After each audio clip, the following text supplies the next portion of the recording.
So Atlantis Football and El Clasico Cases are collaborating together to bring you these unique and iconic football cases. I'll show you more designs later on in the video, but in terms of Manchester United's centre-back position, I think there are 3 players in world football that Manchester United should be going all out to get. Now 2 of these players are what I would call dream options, as I do think they may be slightly unrealistic, but considering Manchester United brought in Cristiano Ronaldo and Rafael Varane last summer, I don't think you can fully rule them out, and Manchester United should be pursuing these types of players anyway. The third player is a player that you'll definitely all know, and I'm pretty sure some of you might be surprised that I am recommending Manchester United sign him. But as well as these 3, I am going to be recommending some other players that Manchester United could potentially sign if they can't sign these 3. But before we talk about any players specifically, we've got to come on to what United actually need from a centre-back. So whatever manager comes in after Rangnick, I'm pretty sure Manchester United will be playing a high pressing game, and therefore the defensive line is going to have to push high up the pitch to squeeze a play, and so any centre-back brought in is going to have the pace and recovery acceleration to play in this sort of defensive line. As well as this, I also think United need a physical centre-back who's also dominant in the air, whilst also having excellent one-on-one defending ability, as with United's fullbacks pushing further forward,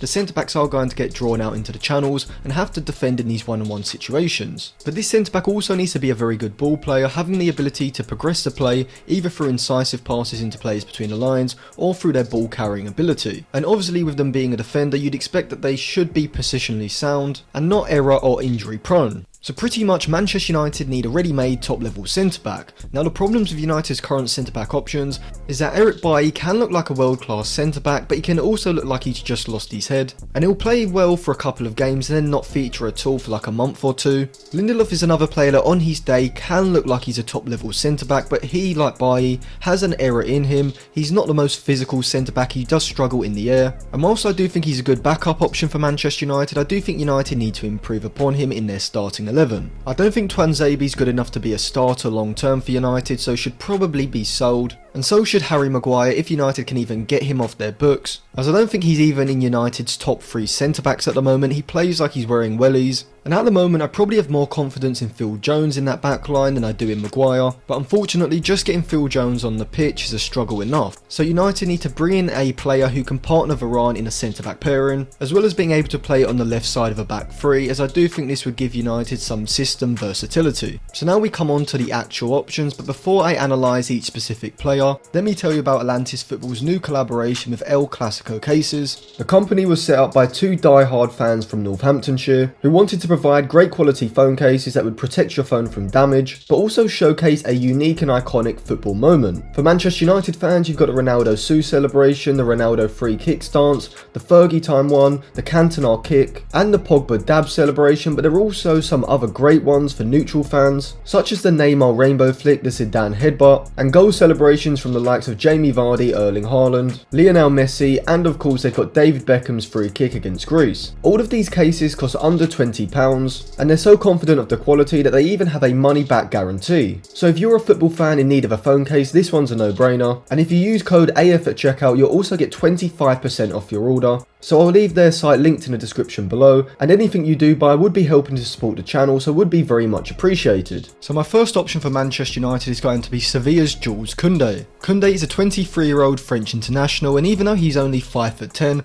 I don't think he's a liability in aerial situations, and in the opposition's box, he's actually a very good aerial offensive weapon from corners. But his main strengths lie in his defensive ability. He's able to make great standing tackles, being very composed when he approaches players, not diving in, and when he wins the ball back, he has the ability to carry the ball forward, driving past opposition players to progress the ball. He's also got the pace that you would want from a centre-back in a high back line, and his positioning and concentration is also very good, making him an excellent defender around the box. However, there are 2 reasons why Koundé is further down on my list on the centre-backs Manchester United should target, and the first is his cost, as he does have a release clause which is around £68 million, which is far too much in my opinion, as I would value Koundé at around £45 million at the most. And the other reason is that I just think there are better players on the market at the moment, and one of those players who I would prefer to Koundé and would cost significantly less is Bayern Munich's Niklas Süle. Süle is 26 years old, will be 27 by the start of next season, and is an absolute unit of a defender. He stands at 6'5", but he's also got the pace that you would need to play in a high defensive line.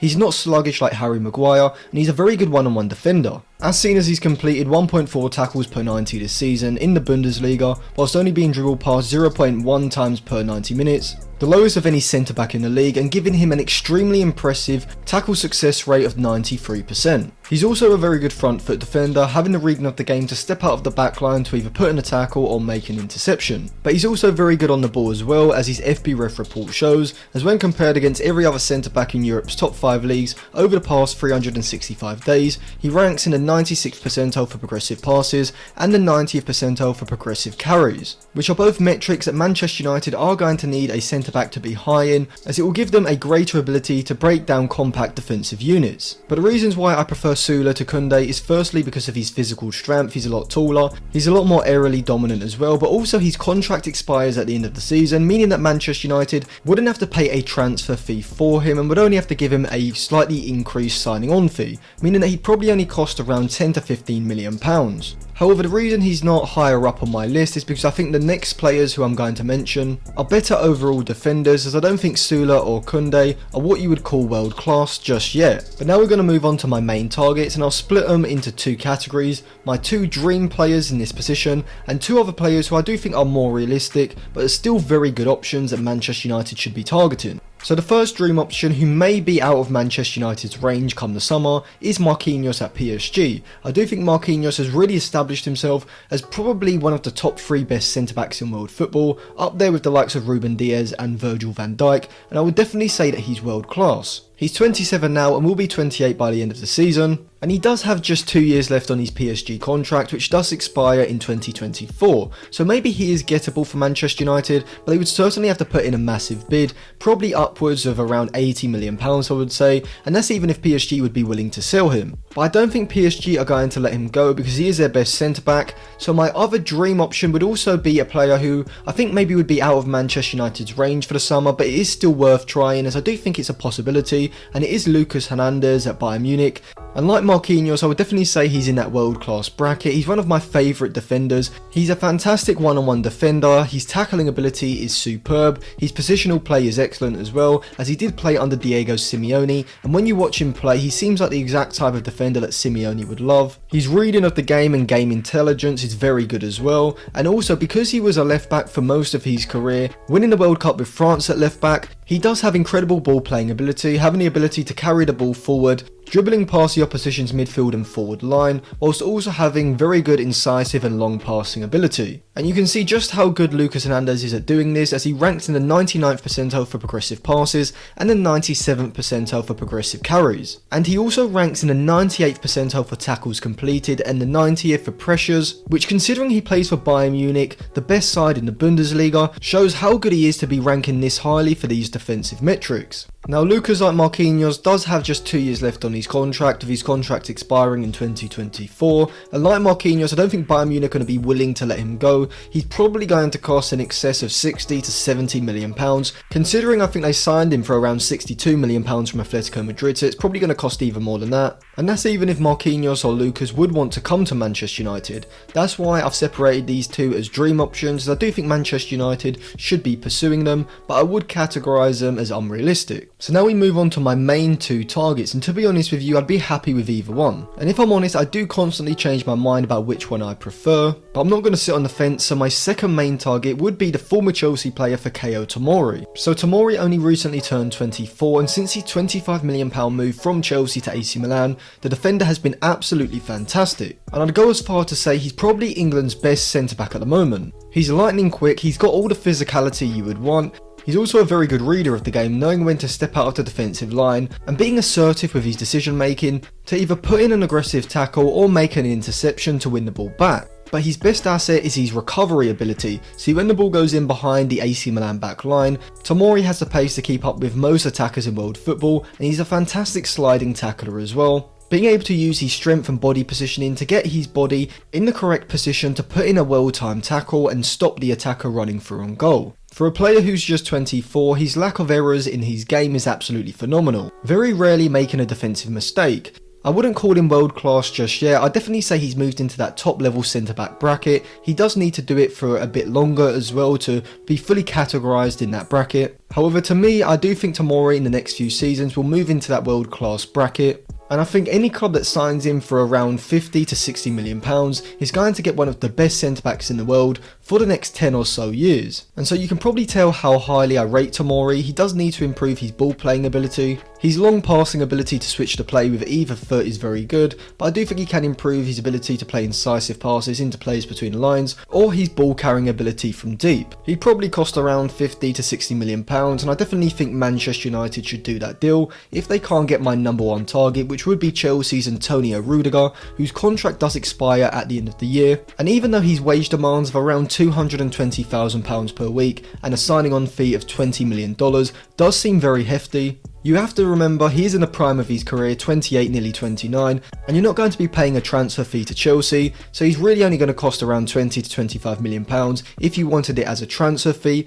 But I definitely think it's worth it because I do think Rudiger has moved into that world-class bracket. He's been absolutely phenomenal for Chelsea for the last season and a half, really. And he has all the assets that Manchester United would need in a centre-back. He's got excellent pace, able to play in a high back line. He's also a very physical centre-back, able to bully strikers. He's very good in one-on-one situations. On the ball, he can use either foot, he's right or he's left, playing on either side, which is always good. And he's an excellent progressor of the ball, as when the ball gets shifted over to his side, he has the ability to drive out of the back line, pushing the attack forward into the opposition's half. I do think that at the moment there are only 3 world-class centre-backs in the Premier League, and they would be Ruben Dias, Virgil van Dijk and Antonio Rudiger, and he's not even 30 yet, so you are going to get 3 or 4 world-class seasons from him. So just to conclude, my dream options would be Lucas Hernandez as number 1, Marquinhos as number 2, and then my realistic options would be Antonio Rudiger, who would be 3rd if you want to include the dream options, with Fikayo Tomori being my 4th choice. So let me know who you would sign at centre back in the comment section below. Subscribe to the channel and click the bell if you haven't already. Also check out the phone cases if you like those designs, that will be linked in the description below, as well as some other videos from this series I think you may enjoy, including the videos looking at the right back and the creative central midfielder that Manchester United should sign.